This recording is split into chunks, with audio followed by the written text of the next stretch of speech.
AP deputy CM Pawan Kalyan నేటి నుంచి వారాహి అమ్మవారి దీక్ష చేపట్టనున్నారు. 11 రోజుల పాటు నియమ నిష్టలతో ఈ దీక్ష చేయనున్నారు పవన్. ఈ దీక్ష సమయంలో పండ్లు, ద్రవాహారం మాత్రమే తీసుకోనున్నారు. గత ఏడాది జూన్లో వారాహి విజయ యాత్ర చేపట్టారు పవన్ కళ్యాణ్. ఈ యాత్ర సందర్భంలోనూ అమ్మవారికి పూజలు నిర్వహించి దీక్ష చేపట్టారు. ఏపీ రాజకీయాల్లో తనదైన ముద్ర వేసిన పవన్ కు దైవ భక్తి ఎక్కువ. చాలా మందికి భిన్నంగా ఆయన వారాహి అమ్మవారిని పూజిస్తారు. ఎన్నికల ముందు కూడా రాష్ట్ర వ్యాప్తంగా యాత్రకు సిద్ధం చేసుకున్న వాహనానికి కూడా వారాహి అని పేరు పెట్టారు. ఏపీ ఎన్నికల్లో ఘన విజయం సాధించడంతో ఈ ఏడాది కూడా వారాహి మాత దీక్షను కంటిన్యూ చేస్తున్నారు పవన్. మనో అభిష్టాలను నెరవేర్చే వారాహి అమ్మవారు అత్యంత శుభ ఫలితాలను ఇస్తారని భక్తుల విశ్వాసం. జూన్ నెలాఖరుతో మొదలై జూలై 9 వరకు కూడా దీక్ష కొనసాగనుంది.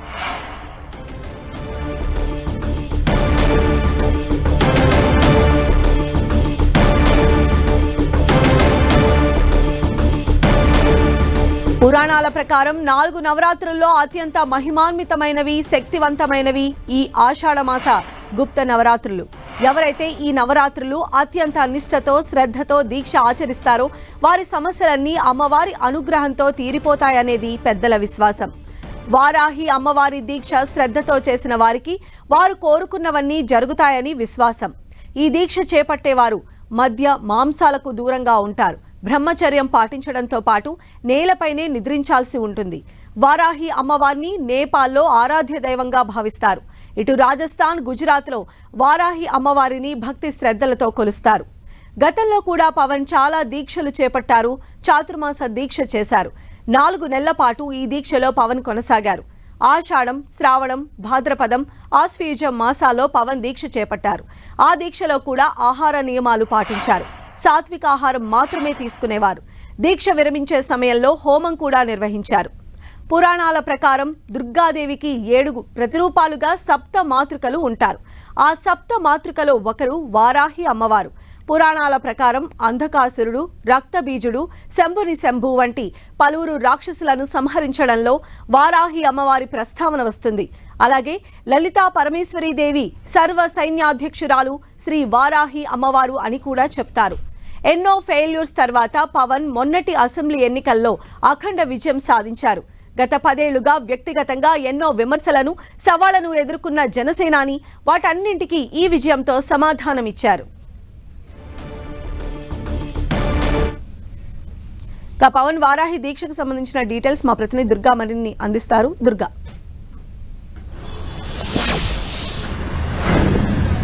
ఈ రోజు నుంచి 11 రోజుల పాటు వారాహి అమ్మవారి దీక్షను డిప్యూటీ సీఎం పవన్ కళ్యాణ్ చేపట్టారు. నిన్న వేద పండితుల మధ్య పూజలు చేసి వారాహి దీక్షను పవన్ కళ్యాణ్ ప్రారంభించారు. ఈ రోజు నుంచి 11 రోజుల పాటు ఈ దీక్ష కొనసాగబోతుంది. ఈ రోజు ఆల్రెడీ ఉదయం కూడా ప్రత్యేక పూజలు నిర్వహించారు వారాహి అమ్మవారికి.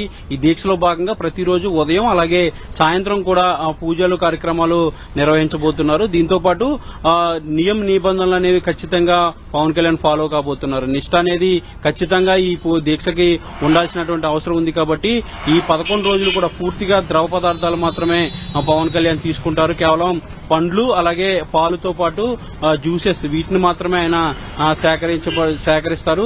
ముఖ్యంగా ఈ వారాహి అమ్మవారి దీక్షకు సంబంధించి ఉన్నటువంటి నియమ నిబంధనలన్నీ కూడా చాలా ఎక్కువగా ఉండే అవకాశం ఉంటుంది. ఎందుకంటే ఈ 11 రోజులు కూడా పూర్తిగా వీటన్నిటిని కూడా ఫాలో అవుతూ కటిక నేలపైన నిద్రించాల్సినటువంటి అవసరం ఉంది. పూర్తిగా బ్రహ్మచర్యాన్ని పాటించాల్సినటువంటి అవసరం ఉంటుంది. దీంతో పాటు మాంసాహారాలు ఎక్కడ కూడా తినకూడని నిబంధనలు కూడా ఈ దీక్షలో ఉన్నాయి. అయితే గతంలో అంటే గత ఏడాది జూన్లో కూడా ఈ వారాహి యాత్రకు సంబంధించి ప్రారంభించే ముందు 2 రోజులు ఈ దీక్షను పవన్ కళ్యాణ్ తీసుకున్నారు. ఈ దీక్షకు సంబంధించి ప్రత్యేకమైనటువంటి పూజలన్నీ చేసి వారాహి ఏదైతే తాను ఎన్నికల ప్రచారం కోసం ఉపయోగించినటువంటి వాహనాన్ని కూడా వారాహి అంటూ కూడా పేరు పెట్టారు. 2 రోజుల పాటు ప్రత్యేక పూజలన్నీ కూడా మంగళగిరిలో చేసిన తర్వాత వారాహి వాహనం ద్వారా ఆయన ప్రజల్లోకి వెళ్లారు. ముఖ్యంగా అన్నవరం నుంచి భీమవరం వరకు మొదటి విడతలో ఈ వారాహి యాత్రను విజయవంతంగా పవన్ కళ్యాణ్ పూర్తి చేశారు. అక్కడి నుంచి అనేక విడతలుగా వారాహి యాత్ర అనేది రాష్ట్ర వ్యాప్తంగా కూడా కొనసాగింది. వారాహి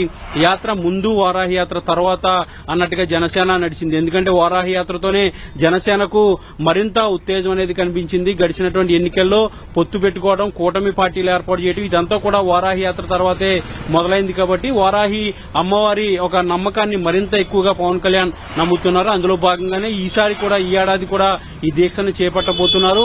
వారాహి అమ్మవారి దీక్షకు సంబంధించి గతంలో కూడా ఏవైతే ఫాలో అయ్యారో అప్పుడు వారాహి యాత్ర చేస్తూనే ఈ నియమ నిబంధనలన్నీ కూడా పవన్ కళ్యాణ్ ఫాలో అయ్యారు. ఉదయం పూట అలాగే సాయంత్రం పూట ప్రత్యేక పూజలు కూడా చేయాల్సినటువంటి అవసరం ఉంటుంది. పూర్తిగా కటిక నేలపైన నిద్రించాల్సినటువంటి అవసరం ఉంటుంది. బ్రహ్మచర్యం పాటించాలి. అలాగే మాంసాహారాలు ఎక్కడ కూడా తినకూడదు. కేవలం ద్రవ పదార్థాలు మాత్రమే సేకరించాల్సినటువంటి అవసరం ఉంటుంది. కాబట్టి కఠినంగా ఈ దీక్ష ఉంటుంది. కఠిన నియమాలన్నీ కూడా ఉన్నాయి. కాబట్టి వాటన్నిటిని కూడా పవన్ కళ్యాణ్ ప్రస్తుతం ఫాలో అవుతున్నారు. ఈ రోజు ఉదయం కూడా ప్రత్యేక పూజలు చేశారు. వేద పండితులంతా కూడా మంగళగిరి పార్టీ కార్యాలయంలో దీనికి సంబంధించినటువంటి హోమాలన్నీ కూడా చేసి ఈ రోజు కూడా పూజలు చేసి ఇప్పుడు ప్రస్తుతం అయితే వారాహి అమ్మవారి దీక్షలో పవన్ కళ్యాణ్ ఉన్నారు.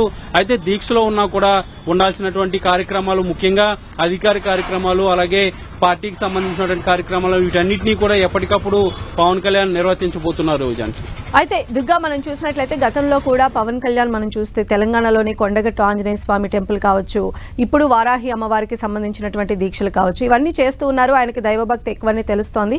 సో ఈ దీక్షా కాలంలో పవన్ కళ్యాణ్ దీక్షలు ముగించిన తర్వాత ఏమన్నా దీనికి సంబంధించిన వ్రతాలు, హోమాలు లాంటివి ఏమైనా చేసేటువంటి అవకాశం ఉందనుకోవచ్చు?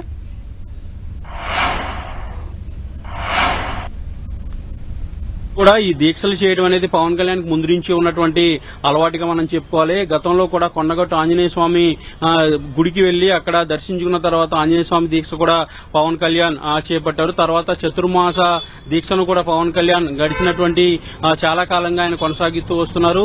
ఇప్పుడు కొత్తగా అంటే గత ఏడాది వారాహి అమ్మవారి దీక్షను పవన్ కళ్యాణ్ చేపట్టారు. ఈ ఏడాది కూడా వారాహి దీక్ష చేపడుతున్నారు.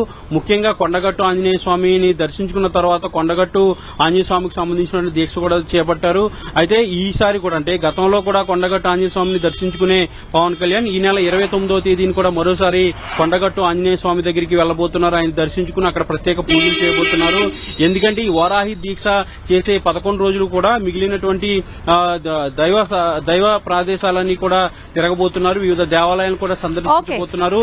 జూలై 1వ తేదీ నుంచి పిఠాపురం కూడా పవన్ కళ్యాణ్ వెళ్లబోతున్నారు. అక్కడి నుంచి ఎమ్మెల్యేగా గెలుపొందారు కాబట్టి పిఠాపురంలో ఉన్నటువంటి దేవాలయాలను కూడా పవన్ కళ్యాణ్ సందర్శించబోతున్నారు. అక్కడ ఉన్నటువంటి దత్తపీఠంతో పాటు అక్కడ ఉన్నటువంటి శక్తి పీఠాలను కూడా పవన్ కళ్యాణ్ దర్శించబోతున్నారు. దర్శించిన తర్వాత పిఠాపురంలో పలు అభివృద్ది కార్యక్రమాలకు సంబంధించి అధికారులతో సమీక్షలు కూడా నిర్వహించబోతున్నారు. ఒక పక్క దీక్ష చేపడుతూనే మరొక పక్క పార్టీకి సంబంధించి లేదంటే ప్రభుత్వానికి సంబంధించి అభివృద్దికి సంబంధించి కూడా సమీక్షలు, సమావేశాలు కూడా కంటిన్యూ చేయబోతున్నారని చెప్పొచ్చు. రైట్ దుర్గా.